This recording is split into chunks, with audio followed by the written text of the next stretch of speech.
परिचय। आइए बच्चों, एक खेल खेलें। उस छात्र को पुरस्कार मिलेगा जो मेरे द्वारा छिपाए गए चॉकलेट के डिब्बे को खोज लेगा। सर, लेकिन हम इसे कैसे खोजेंगे? क्या आप हमें कोई सुराग देंगे? नहीं सागर, कोई सुराग नहीं मिलेगा। तुम्हें अपने आप खोजना है। तुम क्या सोचते हो? ये आसान है। सर, मुझे नहीं लगता है पूरी कक्षा इसे खोजेगी और इससे अव्यवस्था फैल जाएगी। सागर, तुम सही हो। इसी प्रकार जब हम तत्वों को खोजते हैं तो एक अव्यवस्था हो जाती है। आओ, मैं तुम्हें इसके बारे में विस्तार से बताऊं। बच्चों, इस पाठ में हम यह सीखेंगे कि किस आधार पर तत्वों का वर्गीकरण किया जाता है। उद्देश्य। इस पाठ के अंत में आप निम्न करने में सक्षम हो जाएंगे। तत्वों के वर्गीकरण के प्रारंभिक प्रयास का वर्णन करना, मेंडेलीव की आवर्त सारणी का वर्णन करना, आधुनिक आवर्त सारणी का वर्णन करना।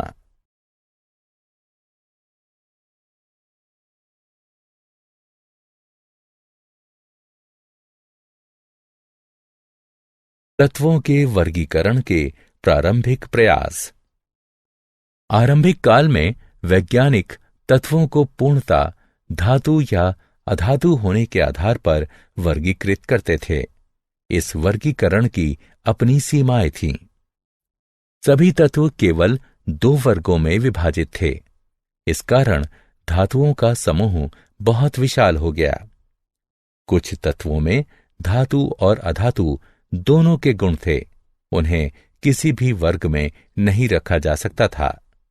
इसके कारण तत्वों के वर्गीकरण में किसी प्रतिरूप या नियमितता की पहचान और फिर वर्गीकरण की आवश्यकता बढ़ गई। डायबेराइनर के त्रिक।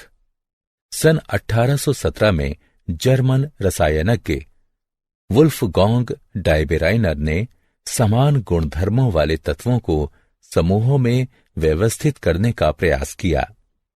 उन्होंने 3-3 तत्व वाले कुछ समूहों को चुना एवं उन समूहों को त्रिक कहा। डायबेराइनर ने बताया कि त्रिक के तीनों तत्वों को उनके परमाणु द्रव्यमान के आरोही क्रम में रखने पर बीच वाले तत्व का परमाणु द्रव्यमान अन्य दो तत्वों के परमाणु द्रव्यमान का लगभग औसत होता है। उदाहरण के लिए कैल्शियम Ca 40, स्ट्रोंटियम Sr 88 एवं बेरियम Ba 137 के त्रिक में पहले और तीसरे तत्व के द्रव्यमानों के मध्य दूसरे तत्व के द्रव्यमान के बराबर है, यानी 40 जमा 137/2 बराबर 88 म्यू।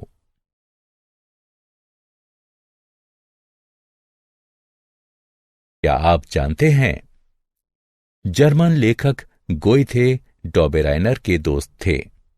वो डायबेराइनर का व्याख्यान नियमित सुनते थे और उनकी केमिकल एफिनिटीज के सिद्धांत का प्रयोग उन्होंने अपनी 1809 के प्रसिद्ध लघु उपन्यास इलेक्टिव एफिनिटीज में किया था। न्यूलैंड्स का अष्टक सिद्धांत। डायबेराइनर के शोध ने दूसरे वैज्ञानिकों को भी तत्वों के वर्गीकरण के लिए प्रेरित किया। त्रिक ज्यादा उपयोगी नहीं थे क्योंकि वो एक साथ केवल 3 तत्वों को वर्गीकृत करते थे। सन 1866 में अंग्रेज वैज्ञानिक जॉन न्यूलैंड्स ने खोज की कि जब तत्वों को परमाणु द्रव्यमान के आरोही क्रम में व्यवस्थित किया जाता है तो प्रत्येक 8वें तत्व का गुणधर्म पहले तत्व के समान होता है। इसे अष्टक सिद्धांत कहा गया। इससे केवल कैल्शियम तक के तत्वों को इस क्रम में व्यवस्थित किया जा सकता था, यद्यपि उस समय तक 60 से ज्यादा तत्व ज्ञात थे।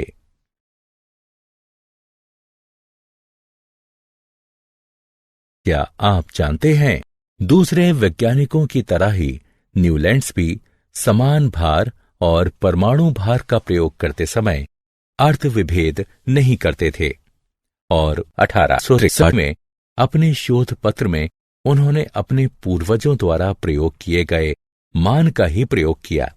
इस पद को अब सापेक्षिक परमाणु द्रव्यमान कहते हैं।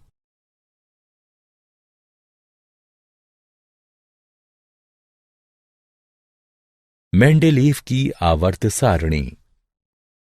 रूसी रसायनज्ञ डिमित्री मेंडेलीव ने खोज की कि परमाणु द्रव्यमान तथा रासायनिक गुणधर्म में समानता के आधार पर आरोही क्रम में रखने पर तत्वों का क्रम आवर्ती होता है। 1869 में उन्होंने अपने प्रेक्षण को मेंडेलीव का आवर्त सिद्धांत में व्यक्त किया। उन्होंने ये खोज भी की कि प्रत्येक आवर्ती फलन एक निश्चित अंतराल के बाद खुद को दोहराता है। अतः आवर्त सिद्धांत के अनुसार तत्वों को उनके परमाणु द्रव्यमान के अनुसार आरोही क्रम में व्यवस्थित करने पर तत्व का रासायनिक और भौतिक गुण एक अंतराल के बाद स्वयं को दोहराता है। आवर्त सिद्धांत के आधार पर तत्वों की व्यवस्थित सारणी को आवर्त सारणी कहते हैं।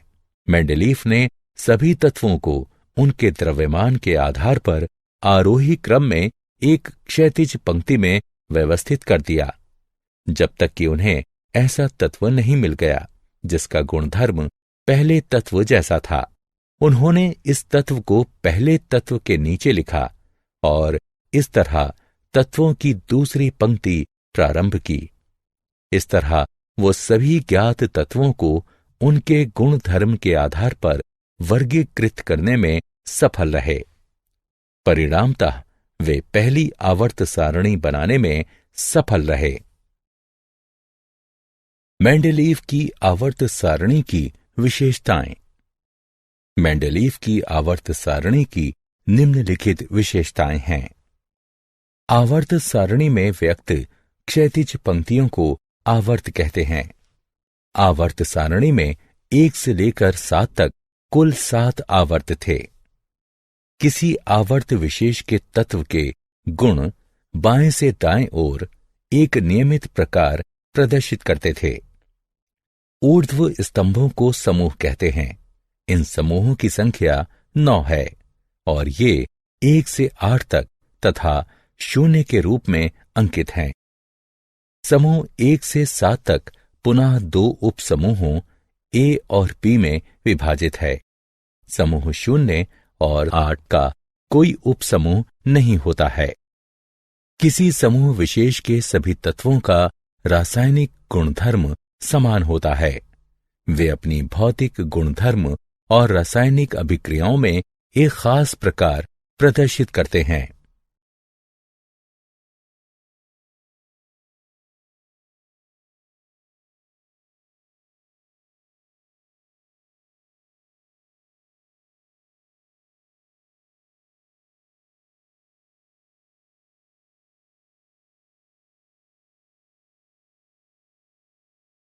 मेंडेलीव की आवर्त सारणी की सीमाएं।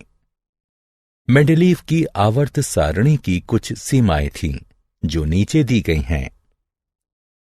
हाइड्रोजन को ना तो क्षार धातुओं के साथ रखा जा सकता है, न ही हैलोजन के साथ, क्योंकि हाइड्रोजन क्षार धातुओं और हैलोजन दोनों से समानता रखता है।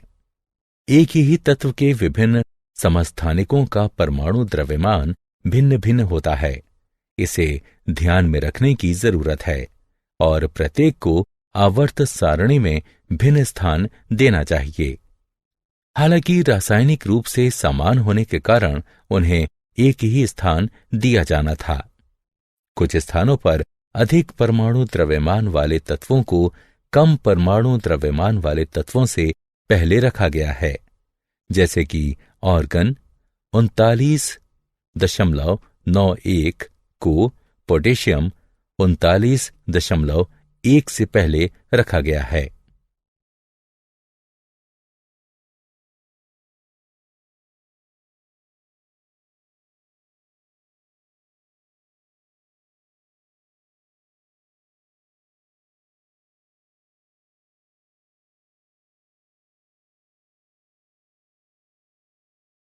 क्या आप जानते हैं, मेंडेलीफ ने पेट्रोलियम के मूल स्रोत का अध्ययन किया और इस निष्कर्ष पर पहुंचा कि हाइड्रोकार्बन अबायोजेनिक हैं और धरती के बहुत भीतर से आते हैं। उसने लिखा था, ध्यान देने वाली मुख्य बात यह है कि पेट्रोलियम धरती की गहराई में जन्म लेता है और यही इसके मूल स्रोत की खोज करनी चाहिए।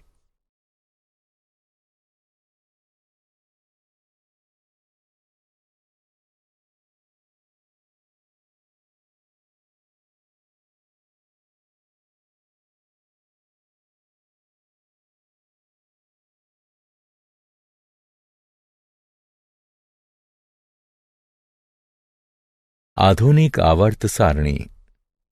सन 1913 में हेनरी मोजले नामक अंग्रेज भौतिकविद ने खोज की कि तत्व के परमाणु द्रव्यमान की तुलना में उसका परमाणु संख्या अधिक आधारभूत गुणधर्म है। परमाणु संख्या परमाणु के नाभिक में उपस्थित प्रोटॉनों की संख्या को बताती है। न्यूट्रल परमाणु में इलेक्ट्रॉनों की संख्या भी परमाणु संख्या के बराबर होती है।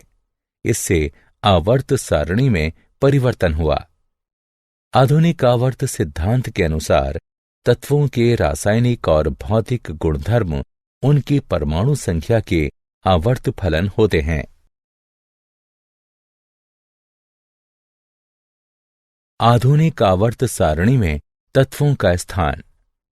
सबसे अधिक प्रयुक्त आवर्त सारणी आधुनिक आवर्त सारणी का दीर्घ संस्करण है। आइए आवर्त सारणी की कुछ विशेषताओं को देखें। समूह।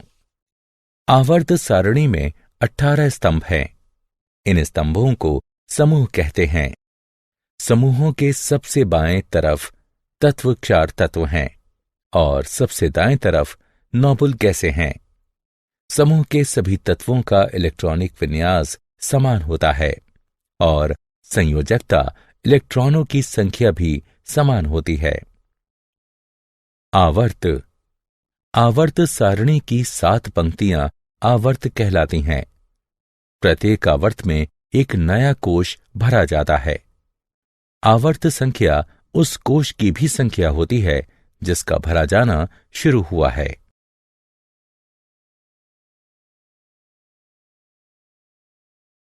आधुनिक आवर्त सारणी की प्रवृत्तियां। संयोजकता। किसी भी तत्व की संयोजकता उसके परमाणु के सबसे बाहरी कोश में उपस्थित संयोजकता इलेक्ट्रॉनों की संख्या से निर्धारित होती है। एक आवर्त में संयोजकता इलेक्ट्रॉनों की संख्या बढ़ती है। परमाणु साइज, घनत्व, गलनांक और क्वथनांक जैसे भौतिक गुण परमाणु साइज पर निर्भर होते हैं। परमाणु साइज की सही माप करना बहुत कठिन होता है। हालांकि परमाणु त्रिज्या परमाणु साइज को मापने में सहायता करती है। धात्विक एवं अधात्विक गुणधर्म। धातुओं का गुणधर्म विद्युत धनात्मकता है, यानी इनमें इलेक्ट्रॉन को त्यागने, धात्विक द्युति, मृदुता, आघात वर्धनीयता और विद्युत चालकत्व का गुणधर्म होता है। किसी तत्व की धात्विक गुणधर्म इस बात पर निर्भर होती है कि वो कितनी आयनन ऊर्जा उत्पन्न करती है। आयनन ऊर्जा जितनी कम होगी, विद्युत धनात्मकता उतनी ही अधिक होगी और तत्व उतना ही अधिक धात्विक होगा।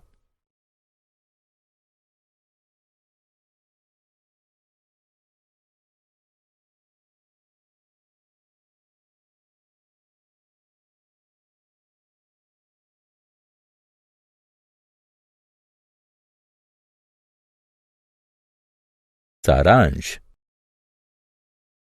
आइए हमने जो कुछ सीखा है उसे संक्षेप में दोहराएं।